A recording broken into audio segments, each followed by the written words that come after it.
آج کی صورتحال پر سوال کچھ یوں ہیں کہ یوسف رضا گیلانی سینٹ میں قائد حزب اختلاف مقرر ہو گئے، نوٹیفیکیشن بھی جاری ہو گیا ہے۔ قائد حزب اختلاف اپنی جماعت سے لانا چاہتے تھے، نون لیگ یہ کہتی ہے، شہری رحمان کہتی ہے کہ ہمارا حق تھا۔ کیا پیپلز پارٹی کی اس جیت سے آج پی ڈی ایم عملاً ختم ہو گئی ہے؟ ہاں یا نہیں کا آپشن ہے۔ سب سے پہلے مظہر عباس صاحب کی جانب بڑھیں گے۔ مظہر صاحب، ویسے تو یہ سوال بار بار کچھ ایسے مواقع آئے جن پر یہی سوال ہوتا رہا کہ کیا پی ڈی ایم ختم ہو گئی ہے اور پی ڈی ایم میں دراڑیں پڑ گئی ہیں، تو آج بھی یہ موقع آ گیا کہ یہ سوال ہمارا آپ کے سامنے کہ عملاً ختم ہو گئی پی ڈی ایم، کہا جا سکتا ہے؟ دیکھیے، ابھی پروگرام سے پہلے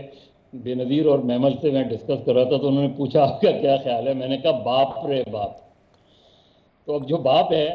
اس کا کھیل ہے سارا، باپ کے کھیل میں اب پیپلز پارٹی کو میں کیا کہوں،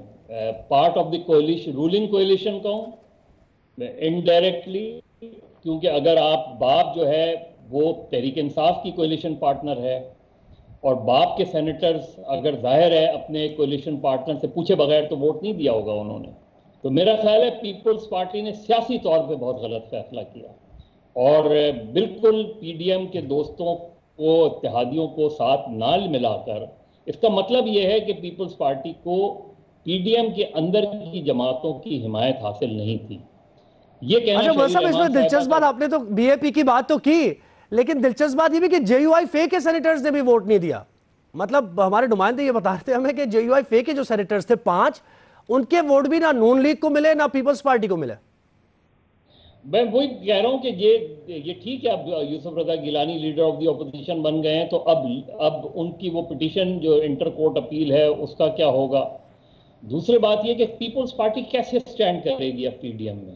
اور کیسے سٹینڈ کرنا چاہیے، کیسے حق ہو گیا۔ شہری رحمان صاحبہ جب کہہ رہی ہیں، کیا یہ درست نہیں ہے کہ راجہ پرویز اشرف صاحب کمٹمنٹ کر کے آئے تھے اس کمیٹی میں، جو شاہد خاقان عباسی بھی تھے، اس میں انہوں نے یہ طے ہوا تھا کہ چیئرمین سینٹ یوسف رضا گیلانی ہوں گے، کہ امیدوار ہوں گے مولانا عبدالغفور حیدری جو ہے وہ جے یو آئی کے چیئرمین، ڈپٹی چیئرمین کے، اور پھر جب یہ بات ہوئی کہ لیڈر آف دی اپوزیشن پھر پی ایم ایل این کا ہوگا تو راجہ پرویز اشرف نے کنسیڈ کیا تھا۔ اب اگر یہ صرف کلیم کرنا کہ ہمارے ظاہر ہے 21 سینیٹرز ہیں، سنگل لارجسٹ اپوزیشن پارٹی ہے پیپلز پارٹی، لیکن کمٹمنٹ ان کا کیا تھا پی ڈی ایم کے اندر؟ یا تو وہ ڈکلیئر کر دیں آج کہ ہم part of the P D M نہیں ہیں، اور عملاً نہیں ہے وہ part of the P D M, وہ لاکھ اب چلتے رہیں، مولانا فضل الرحمان ملاتے رہیں لوگوں کو، لیکن جہاں یہ ایک طریقے سے ایک بٹریل ہوا ہے ان کے ساتھ، پی ایم ایل این کے ساتھ بٹریل کیا ہے پیپلز پارٹی نے، سیدھی سی بات ہے، بہت گراؤنڈ کی بات ہے اس میں۔ اور ٹھیک ہے، یوسف رضا گیلانی اور پیپلز پارٹی جو ہے بحیثیت اپوزیشن کتنی اپوزیشن کرے گی، جہاں چیئرمین سینٹ باپ کا ہو، جہاں لیڈر آف دی اپوزیشن باپ کی سپورٹ سے آیا ہو،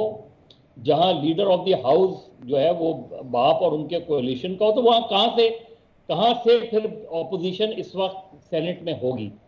جو اپوزیشن ہوگی وہ ظاہر ہے پی ڈی ایم کی جو دیگر جماعتیں ہیں وہ تو اپوزیشن کا رول پلے کریں گی۔ میرا خیال ہے پیپلز پارٹی نے سیاسی طور پہ اپنے آپ کو بہت نقصان پہنچایا ہے آج، سیاسی طور پہ نقصان پہنچایا، اور آپ یہ کہہ رہے ہیں کہ عملاً پی ڈی ایم ظاہر ہے اس میں پیپلز پارٹی اس کا حصہ تھی، تو کچھ نظر اب فیوچر پیپلز پارٹی کا نہیں نظر آتا آپ کو۔